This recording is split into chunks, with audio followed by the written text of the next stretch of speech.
Romanos capítulo 3, quisiera leer de nuevo los versículos 9 y 10. Romanos capítulo 3. Entonces, ¿qué? ¿Somos nosotros mejores que ellos? En ninguna manera. Porque ya hemos denunciado que tanto judíos como griegos están todos bajo pecado, como está escrito, no hay justo, ni aún uno. En esas películas cuya trama gira en torno a un juicio, ya sea una demanda civil, ya sea alguien que está siendo juzgado por homicidio, una de las partes más emocionantes es el alegato final, cuando la defensa o la fiscalía están tratando de demostrar que la persona que está siendo juzgada es culpable o es inocente. Bueno, el pasaje que nosotros vamos a considerar en la mañana de hoy es algo así como el alegato final de la fiscalía. Pablo está actuando aquí como el fiscal general del universo, nombrado por Dios.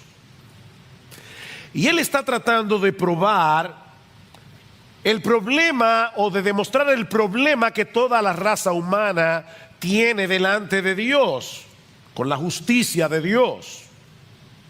Pablo comienza su alegato, si ustedes recuerdan, enfocando la condición del mundo pagano en sentido general, Romanos 1:18 hasta el final. Luego se enfoca en las personas decentes y moralistas, Romanos 2:1 al 16, para terminar en los judíos, el pueblo escogido por Dios en el antiguo pacto. Y su conclusión es la misma en todos los casos: culpables, culpables, culpables. No existe una sola persona en el mundo que pueda presentarse delante del tribunal de Dios y ser hallada inocente. Todos somos culpables, todos somos merecedores del infierno, porque todos hemos violado la ley de Dios en incontables ocasiones. Mis hermanos, el cuadro que Pablo nos presenta en este pasaje no es nada agradable. Y de hecho puede resultar muy ofensivo para ciertas personas. Todos aquí sabemos que no somos perfectos. Eso lo sabemos. Tenemos debilidades aquí o allá.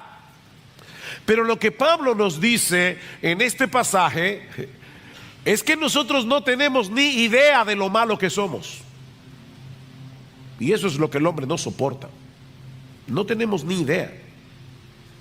Pablo está tratando de destruir, en este último alegato final, Pablo está tratando de destruir hasta el último vestigio de confianza que nosotros podamos tener en nosotros mismos, porque de lo contrario no estamos preparados para recibir el evangelio que él va a comenzar a desplegar a partir del versículo 21 de Romanos capítulo 3. Alguien ha dicho que en esta porción de la carta a los romanos, Pablo está siendo despiadadamente cruel con el propósito de ser inmensamente bondadoso. Pablo está tratando de ser despiadadamente cruel con el propósito de ser inmensamente bondadoso.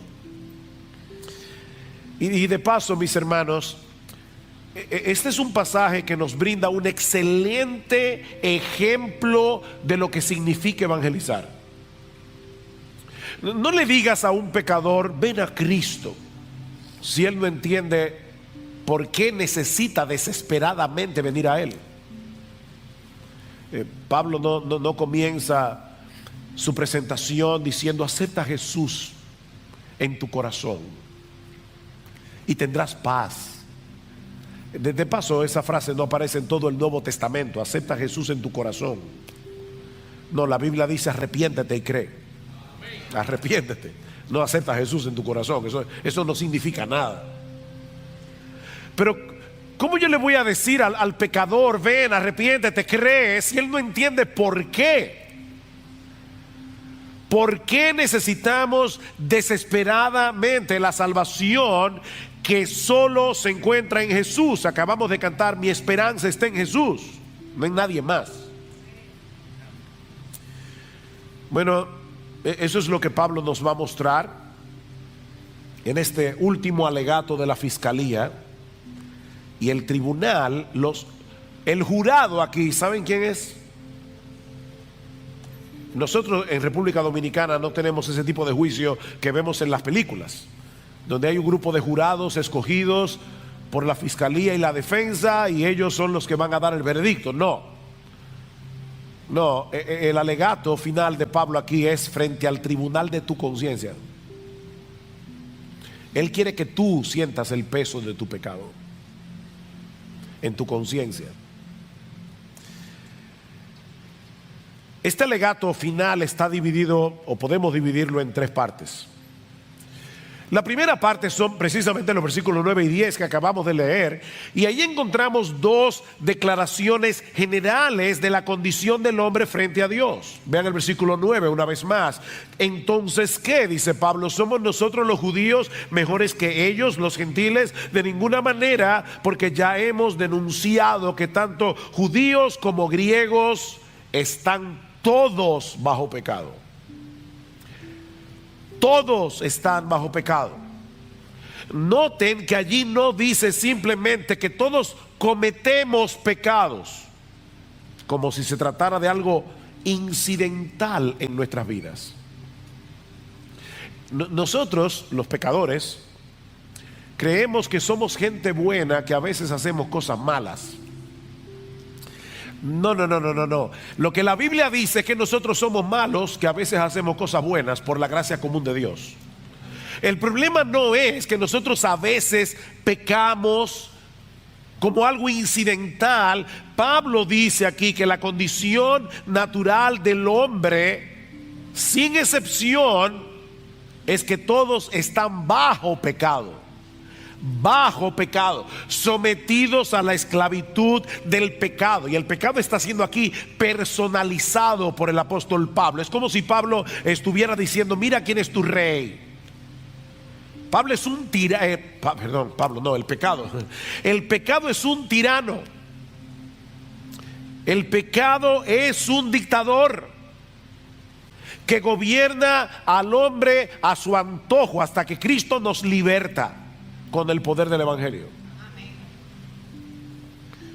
Por supuesto, tú le dices eso a un incrédulo y él jamás podrá verse a sí mismo de esa manera. Y la razón es que el pecado actúa a través de nuestra voluntad. O sea, cada vez que tú haces algo, estás haciendo lo que tú quieres hacer. Y como tú estás haciendo lo que tú quieres hacer, eso te da la sensación de que eres una persona libre.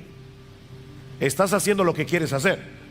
Pero la realidad es que estamos tan infectados por el pecado que todo lo que hacemos en nuestro estado natural está regido por algún principio pecaminoso.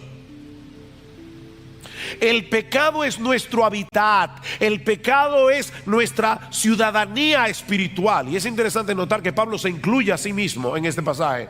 ¿Notaron eso? En el versículo 9, Pablo dice, somos nosotros mejores que ellos en ninguna manera, porque ya hemos denunciado que tanto judíos, es decir, dice Pablo, yo mismo, como gentiles, están todos bajo pecado. Cuando nos colocamos frente al estándar de la justicia de Dios, todos nos quedamos cortos, muy cortos. Consecuentemente, todos tenemos un serio problema legal frente a la justicia de Dios. Por eso es que Pablo dice en el versículo 10, como está escrito, no hay justo ni aún uno, no hay justo. Eso es un término legal. Nadie es inocente.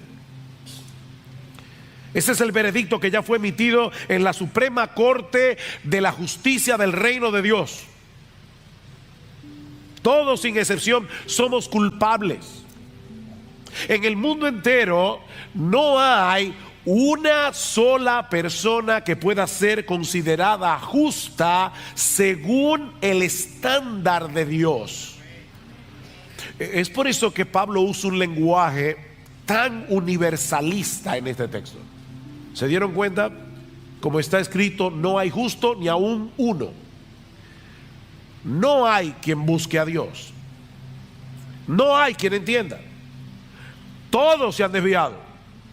A una, todos se hicieron inútiles. No hay quien haga lo bueno. No hay ni siquiera uno.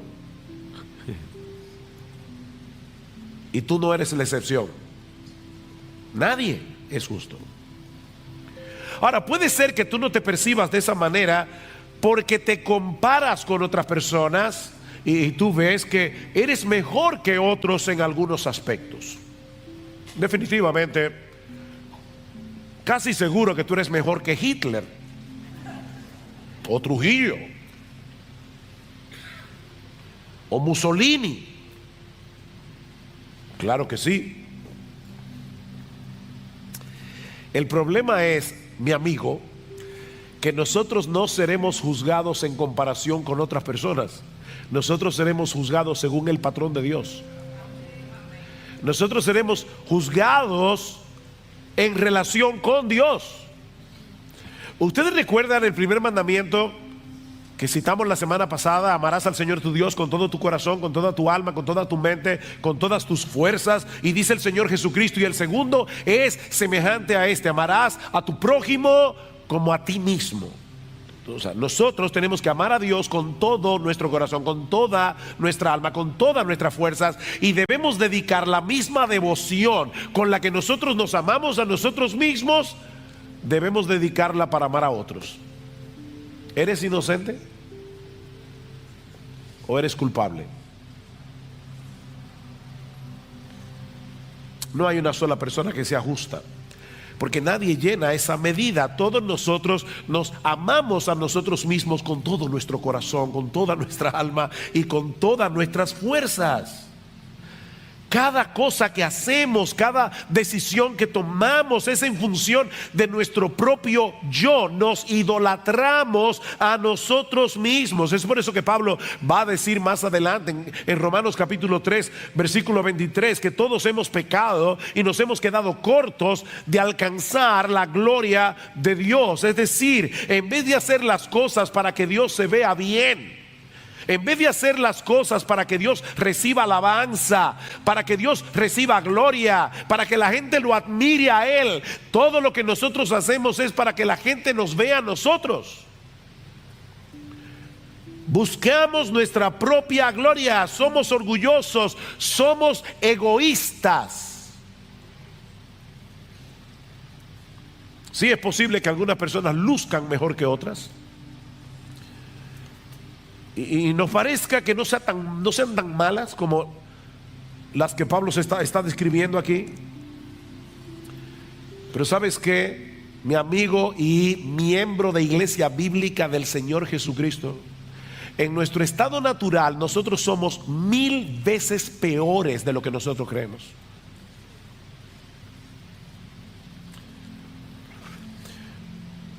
Leí en estos días un ejemplo que creo que puede ilustrar esto. Imagínate que hay 3 nadadores que quieren llegar de Hawái a Japón nadando. Solo son 6,200 kilómetros.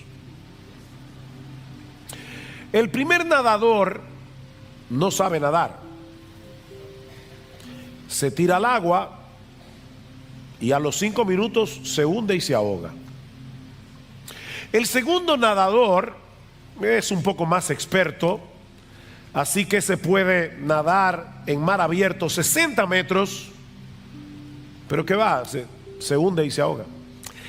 El nadador profesional se ha preparado para el asunto, lleva ya 50 kilómetros nadando, a los 60 ya está bien agotado, a los 70 kilómetros se hunde y se ahoga. La pregunta es, ¿hay alguno de los 3 que esté más ahogado que los otros?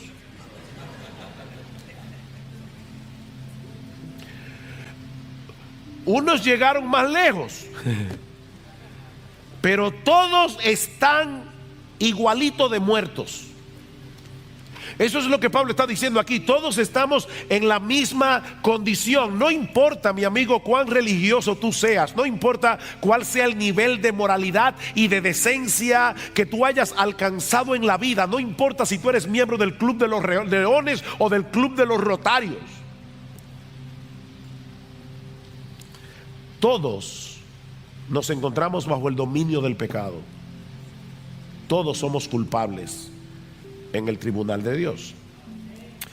Ahora, ¿cómo luce eso en la práctica? ¿Qué produce esa condición en nosotros? Bueno, Pablo va a explicarnos ahora algunas de las características de los pecadores, precisamente porque estamos bajo pecado.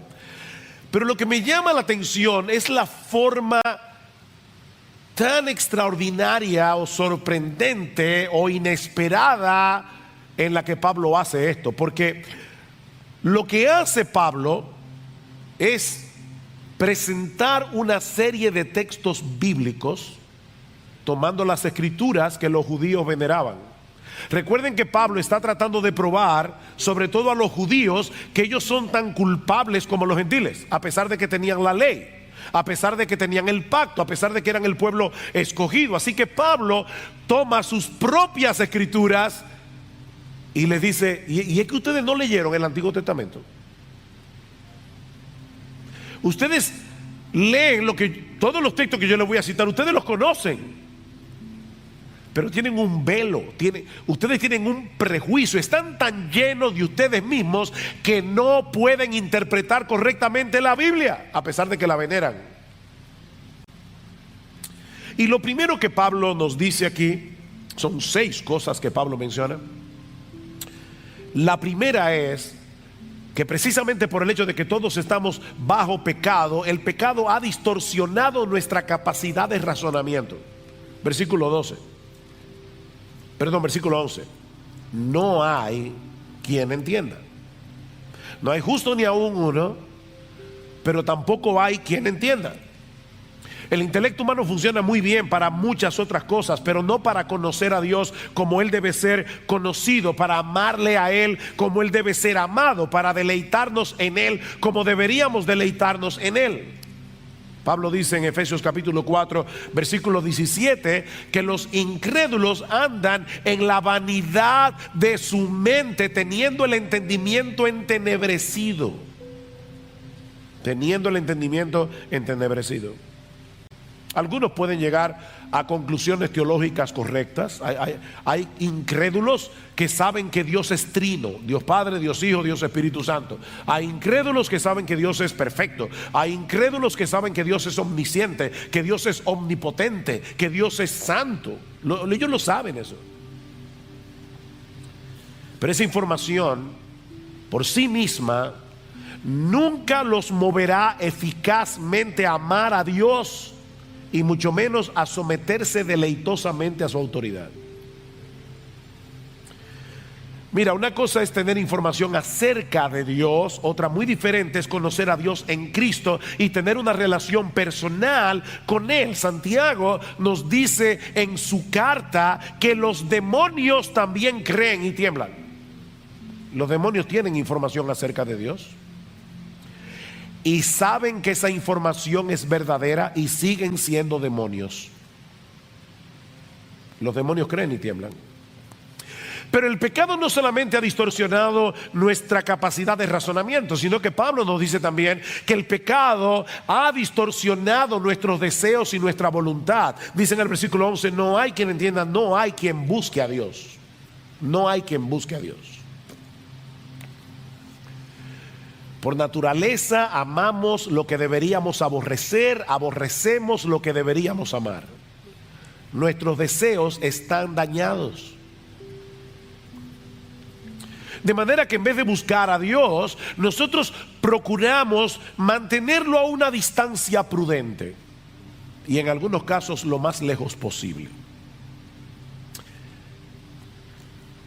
Miren mis hermanos, a menos que Dios haga una obra en nuestro corazón, transformando nuestra personalidad desde su misma raíz, ninguno de nosotros se inclinaría naturalmente hacia Él. El pecado afectó nuestros deseos, el pecado afectó nuestra voluntad, amamos lo que nos daña y queremos mantener lejos de nosotros la fuente de todo bien. No hay quien busque a Dios. Para ponerlo en el lenguaje de Pablo en Romanos, todos nosotros increíblemente nos protegemos de la gloria de Dios. Nos protegemos de la gloria de Dios porque no queremos que Él destruya nuestra gloria. No queremos eso. No somos capaces de entender que Dios está comprometido. Escuche esta frase. Dios está comprometido a glorificarse haciéndonos bien. Él busca su gloria no porque es un Dios egoísta, sino porque es un Dios bueno. Porque Él se glorifica haciéndonos bien. Increíble. Una de las formas más sutiles en que el hombre se autoprotege de la gloria de Dios es a través de la religión. La religión es el escudo a través del cual muchas personas se autoprotegen de la gloria de Dios. Todas las religiones humanas no son más que recetas de autosalvación a través de las cuales nos autoglorificamos a nosotros mismos. Todas las religiones te dicen ¿qué tú tienes que hacer para ganar el favor de Dios? Y al final de cuentas, la salvación está en las manos del hombre, no en las manos de Dios. Y es lamentable, hermano, porque muchas iglesias evangélicas tienen una teología defectuosa que los lleva a pensar que todavía hay algo en el hombre que lo puede mover a buscar a Dios, de tal manera que la decisión final no está en las manos de Dios, sino en las manos del hombre. No. Lo que el cristianismo te dice, y solo el cristianismo dice eso, es exclusivo en ese sentido, es que estamos tan dañados que nunca podremos alcanzar el favor de Dios en nuestras propias fuerzas. Eso es imposible. La salvación es de Dios, de principio a fin. ¿Saben lo que hace el cristianismo? Destruir nuestra gloria para darle la gloria únicamente a Él. Mas por obra suya, dice Pablo en 1 Corintios, mas por obra suya estáis vosotros en Cristo Jesús. Si no hubiera sido por la obra de Dios, no estaríamos en Cristo Jesús, el cual se hizo para nosotros sabiduría de Dios y justificación y santificación y redención, para que tal como está escrito, el que se gloría, que se gloríe en el Señor. No hay gloria humana. Por supuesto, si nuestros deseos, si nuestro entendimiento y nuestros deseos han sido afectados por el pecado, eso afectará también nuestro comportamiento. Vean el versículo 12. Todos se han desviado, a unas se hicieron inútiles. No hay quien haga lo bueno, no hay ni siquiera uno. Bueno, pastor, yo lo iba siguiendo en el mensaje y estaba de acuerdo. Ahora sí que no.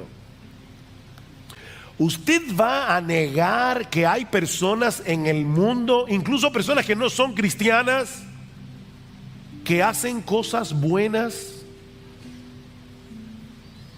Sí, es verdad. Por el simple hecho de haber sido creados a la imagen de Dios, el hombre tiene inclinaciones hacia cosas que son buenas en sí mismas. No hay que ser cristiano para ser un padre que ama a sus hijos. Hay esposos no cristianos que nunca le han sido infieles a sus esposas. Hombres fieles. Hay hombres que son honestos en sus negocios, incrédulos que son honestos en sus negocios, se dedican a causas humanitarias y muchas cosas más. Pero cuando la Biblia habla de buenas obras, no se refiere únicamente a las cosas que hacemos, sino a las cosas que hacemos según el estándar de Dios y buscando la gloria de Dios. Ahí es que la cosa se pone difícil. Ok, déjame ponértelo de esta manera. Tú estás en la 27 de febrero, hay una viejita que quiere cruzar al otro lado. Así que tú ayudas a la viejita, la tomas del brazo y la vas cuidando de los carros y la llevas sana y salva al otro lado. Pregunta, ¿es esa una buena obra? ¿Sí o no? Ok. Algunos dijeron sí, yo digo depende. Depende. ¿Qué tal si tú estás ayudando a la viejita a cruzar al otro lado de la calle porque está más oscuro y quieres robarle la cartera? ¿O qué tal si tú estás ayudando a la viejita porque tú quieres que la gente te vea y te admire y piense bien de ti? ¿O qué tal si tú estás ayudando a la viejita porque tú crees que al hacerlo de alguna manera te estás ganando el favor de Dios? Vas a hacer una transacción con Dios. Yo sé que yo pequé ahorita, hice lo que no debía hacer, pero ahora ayuda a la viejita. Entonces, compensa. ¿Se dan cuenta, mis hermanos? Una buena obra no se puede definir por la obra en sí. La motivación lo cambia todo. La motivación lo cambia todo. Si tú no hiciste lo que hiciste para la gloria de Dios, ya no es una buena obra. Dice el Señor en Mateo capítulo 5 versículo 16: así alumbre vuestra luz delante de los hombres, para que vean vuestras buenas obras y glorifiquen a vuestro Padre que está en los cielos.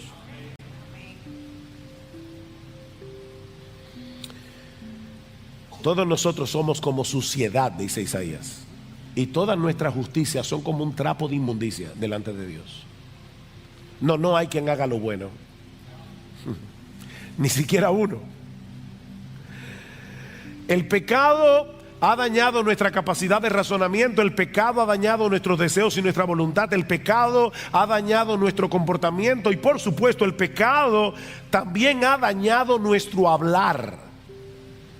Nuestro hablar. Vean lo que dice el versículo 13: sepulcro abierto es su garganta, engañan de continuo con su lengua, veneno de áspid o de serpiente hay bajo sus labios, llena está su boca de maldición y de amargura. La Biblia dice que de la abundancia del corazón habla la boca. Si tú llenas un vaso de agua hasta rebosar, no va a salir jugo de naranja, va a salir agua. Y si lo llenas de hiel, no va a salir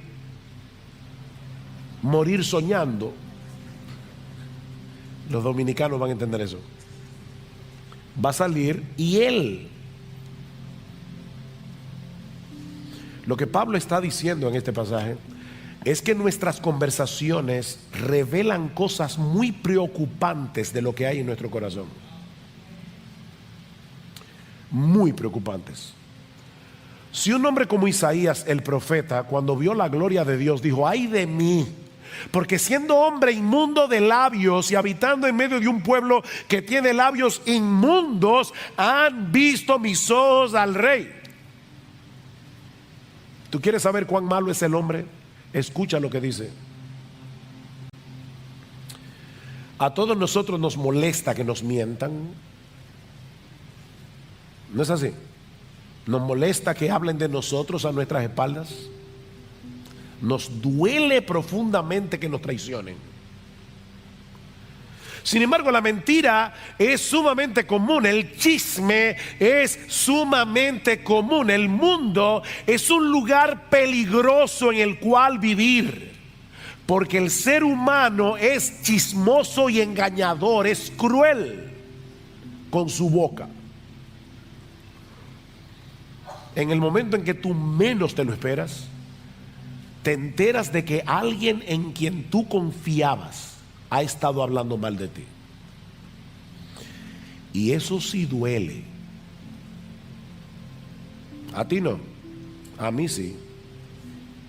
Eso duele. Ahora déjame hacerte una pregunta, honestamente. Tú nunca has cometido ese pecado.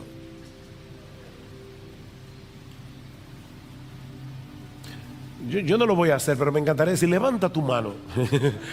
¿Tú nunca has hablado mal de nadie a su espalda? Nunca. No. Bueno, por lo menos, si tú crees que no, estás cometiendo el otro pecado. Eres un mentiroso.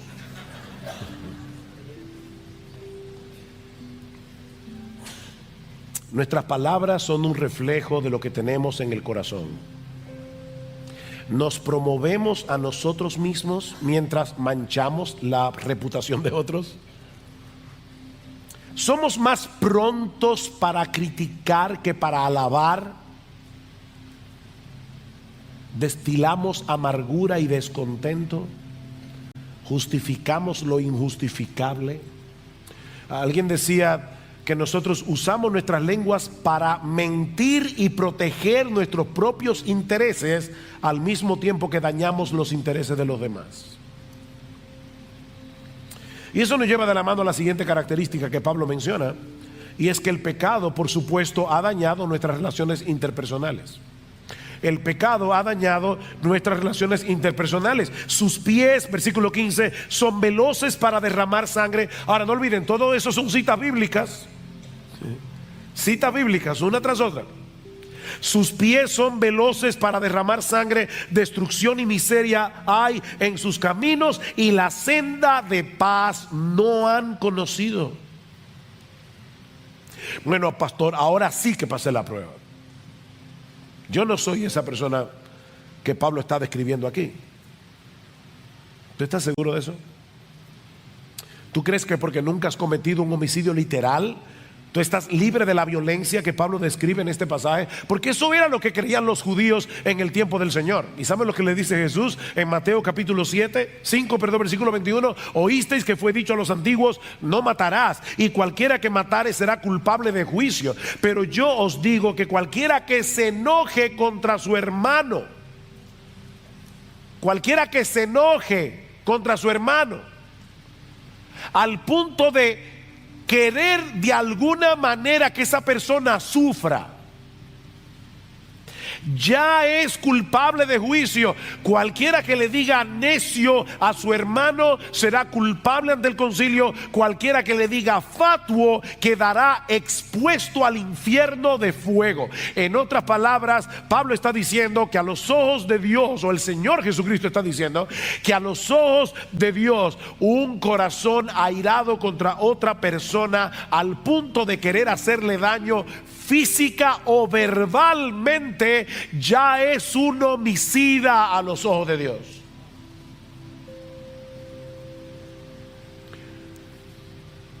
Puede que no le pongas un dedo encima, pero tan pronto comenzamos a usar expresiones hirientes, irónicas, denigrantes, para descargar nuestra ira, para descargar nuestro enojo, ya somos culpables de homicidio, dice Jesús.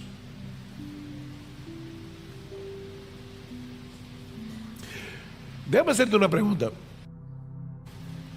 ¿Cómo tú reaccionas cuando alguien se interpone entre tú y tus deseos?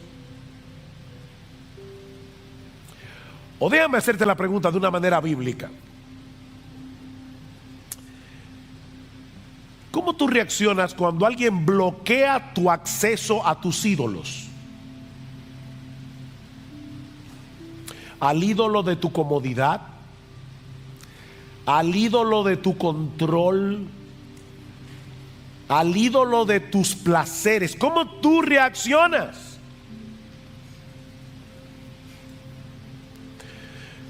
Padres, el hecho de tener este entendimiento de la naturaleza humana será de vital importancia para la crianza de nuestros hijos.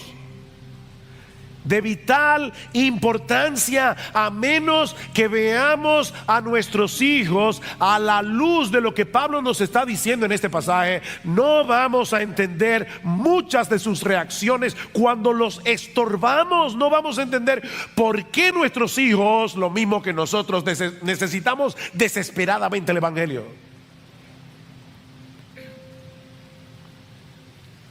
Y de paso, eso también nos ayuda a entender por qué el proceso de santificación es tan difícil. Porque nosotros somos justificados en un instante cuando creemos en Jesús.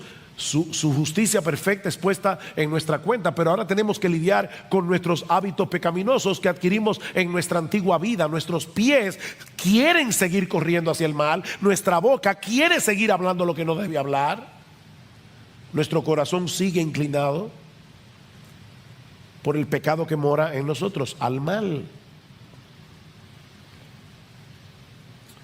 Ahora, la parte más crítica de este diagnóstico es el hecho de que el pecado ha dañado nuestra relación con Dios. Versículo 18. No hay temor de Dios delante de sus ojos. No hay temor de Dios delante de sus ojos.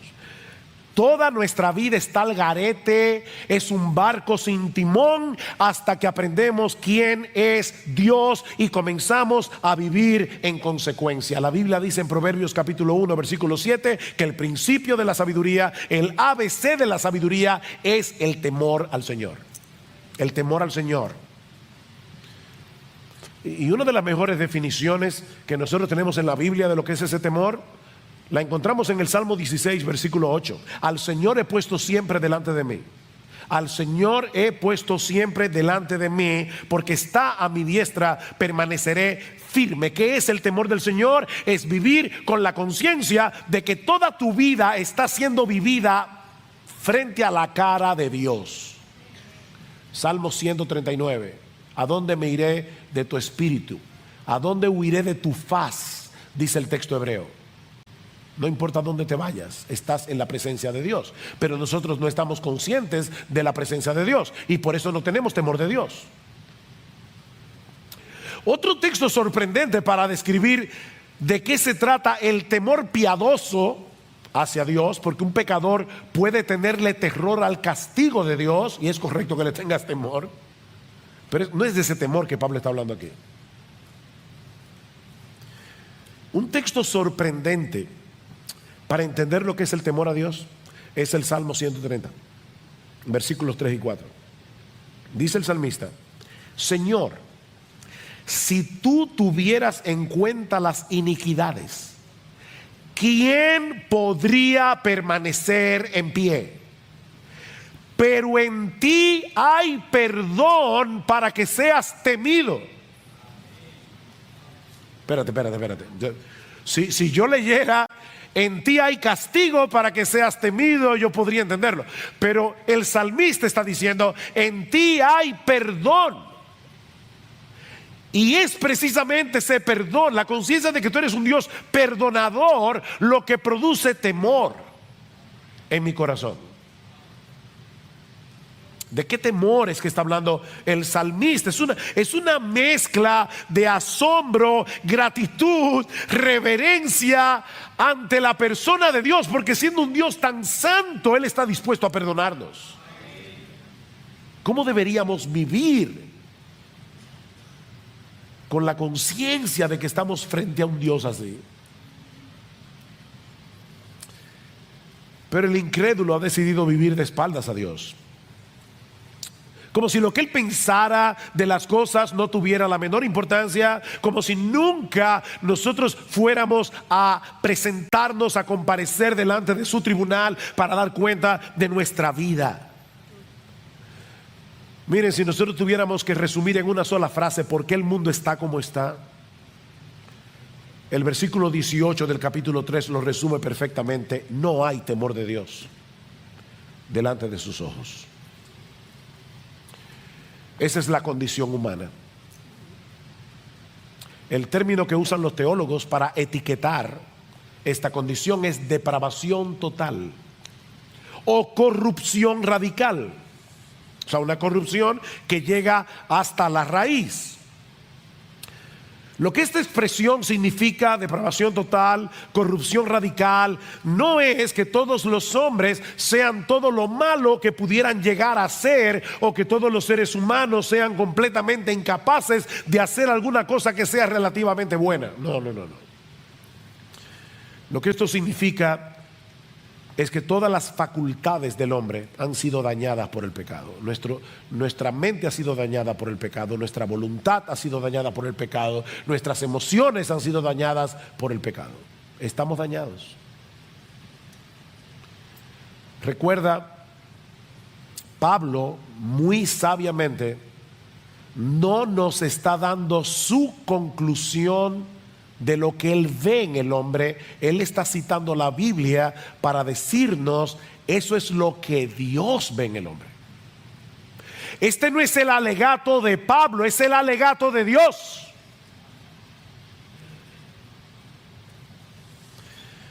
Ahora noten cómo Pablo concluye este alegato. ¿A dónde es que Pablo quiere llegar? Versículo 19. Ahora bien, ahora habla Pablo. Sabemos que cuanto dice la ley, lo dice a los que están bajo la ley, para que toda boca se calle o se cierre, como dice la Reina Valera, y todo el mundo sea hecho responsable ante Dios. El propósito de estas palabras de Pablo es dejar al hombre sin excusas. Decía Martin Lloyd Jones que nadie puede llegar a ser cristiano hasta que se calle la boca. Nadie puede llegar a ser cristiano hasta que se calle la boca, hasta que se quede sin argumentos para seguir defendiendo su supuesta autojusticia. Nadie será cristiano hasta que su boca se cierre.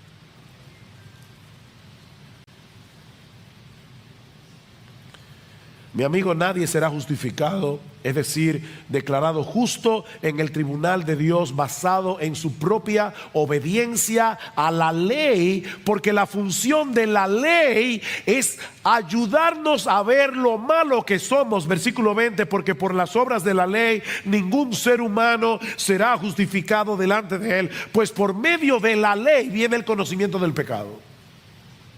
Es por medio de la ley. Como Pablo va a decir más adelante, es por medio de la ley que el pecado viene a ser sumamente pecaminoso. Tú crees que tú eres más o menos malo, pero cuando te ves delante del espejo de la ley, dice: yo soy malísimo. Malísimo.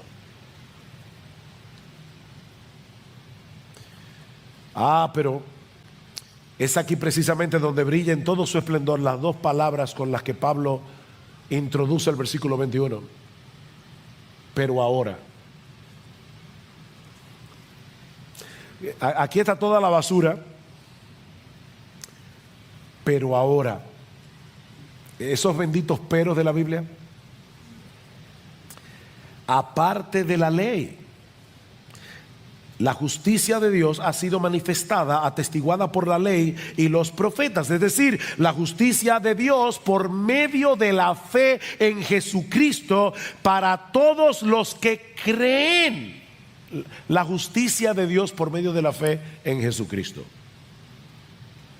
Hay uno solo que es completamente justo. Hay uno solo que entiende. Hay uno solo que guardó la ley de Dios de principio a fin. Hay uno solo que agradó a Dios el Padre a través de su obediencia desde la cuna hasta la tumba. Y ese único ser humano que ha hecho eso es Jesucristo, que es al mismo tiempo Dios.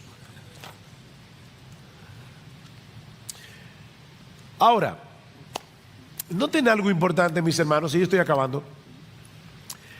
Este pasaje que acabamos de leer no es parte de un tratado evangelístico que Pablo escribió para evangelizar a los incrédulos de Roma. Este pasaje es parte de una carta que Pablo escribió a una iglesia, a una comunidad de creyentes. ¿No le llama la atención eso? ¿Saben qué es lo que estoy tratando de decir? Que tú y yo, cristianos, miembros de iglesia bíblica del Señor Jesucristo o de cualquier otra iglesia aquí en esta mañana, tú y yo necesitamos recordar continuamente la condición en que nos encontrábamos cuando Cristo nos rescató. Porque de lo contrario jamás vamos a poder crecer en nuestro entendimiento del amor de Dios, y eso impactará profunda y negativamente nuestra devoción a Él. ¿A dónde va a terminar Pablo? En Romanos capítulo 12: os ruego, hermanos, por las misericordias de Dios, que presentéis vuestros cuerpos en sacrificio vivo, santo, agradable a Dios, que es vuestro culto racional. Es a cristianos que Pablo le está diciendo: no olvides lo que tú eras. No olvides lo que tú eras.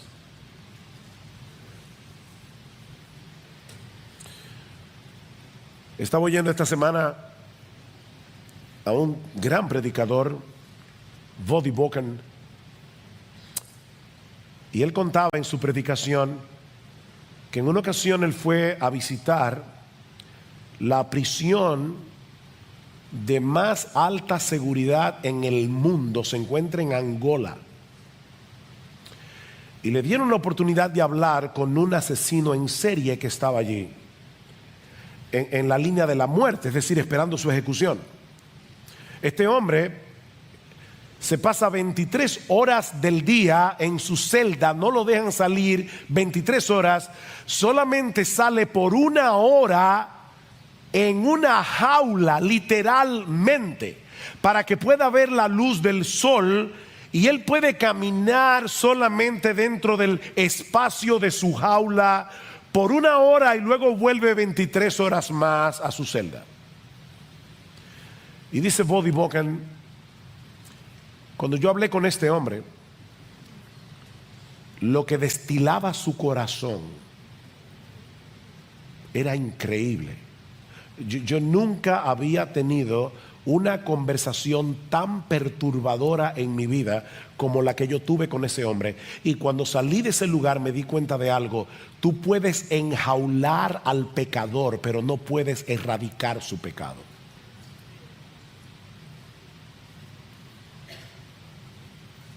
Eso solo puede hacerlo Jesucristo. Solo puede hacerlo Jesucristo. Si tú eres cristiano, tal vez tú dices: wow, pero yo no llegué tan lejos,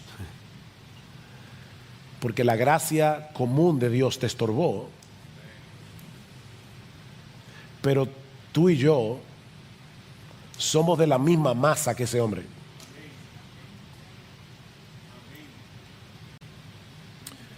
Si tú eres cristiano, mi hermano, medita continuamente en el Evangelio.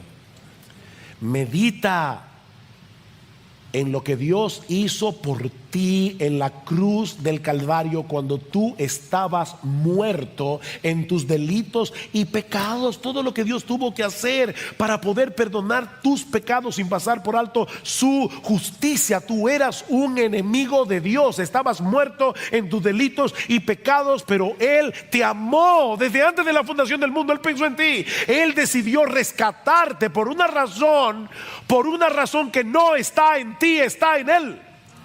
Fue por el puro afecto de su voluntad. Él te amó, Él decidió salvarte.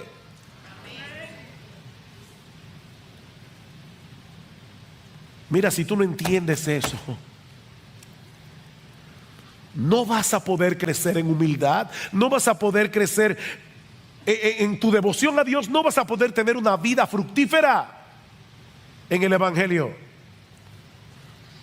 Porque así dijo el alto y sublime, el que habita la eternidad y cuyo nombre es el Santo: yo habito en la altura y la santidad, y con el quebrantado y humilde de espíritu, para hacer vivir el espíritu de los humildes y para vivificar el corazón de los quebrantados.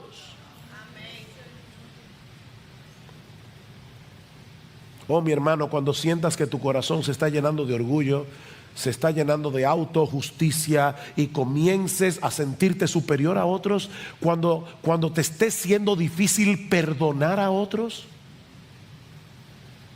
ser paciente, o vuelve a considerar la doctrina de la depravación total.